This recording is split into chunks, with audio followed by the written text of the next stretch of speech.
रात डोल मेला कटिया में अलग अलग जगह पर कम से कम 5 जगह प्रोग्राम चालू रहुए। तो हम आपके बारी बारी से सब प्रोग्राम के दृश्य दिखाओ तनी। तो आप है जो देख तनी पहला है, एक बाद हम लिया तनी दूसरा।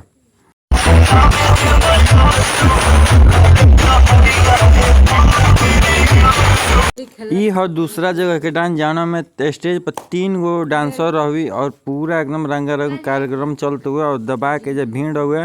तो अब दिखाओ थे आप लोग के चौथो किंग हुए और आखिरी में दिखाए कि काजल राज के जो डांस बा ओके देखे खातिर कितना लोग दीवाना पहुँचल हुए और किंग लाठी भाला सब चल हुए, हाकी कपार सपार भी फूट हुए। तो दिखाओ था नहीं अगला वीडियो।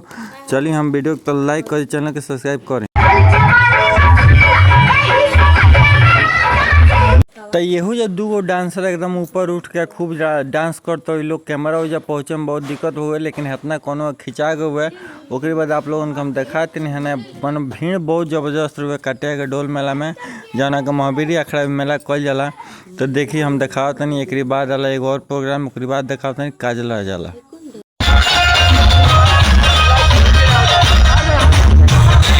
तो हयो एक कटिया में एक जगह है प्रोग्राम होते हुए कल ही पूरा लोग के भूलिया कर रख दे रही, कमर के झटका मारते हुए लोग के दिल टूट जाते रहे, चौकी के बदल है।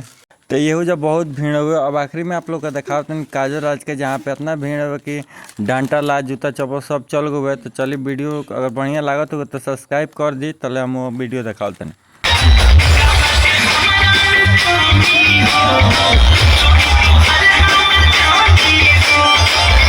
तो कटिया के मेला में सबसे जो आकर्षण के केंद्र हुआ और सबसे ज़्यादा जहाँ भीड़ भर हुआ वो एजा भर हुआ जहाँ पे काजल आज डांस करते रही। और एजा ये आंकड़ा नंबर तो हमके पता नहीं है कहाँ से इतना आंकड़ा नंबर बा कि हम भुलाइए गमी।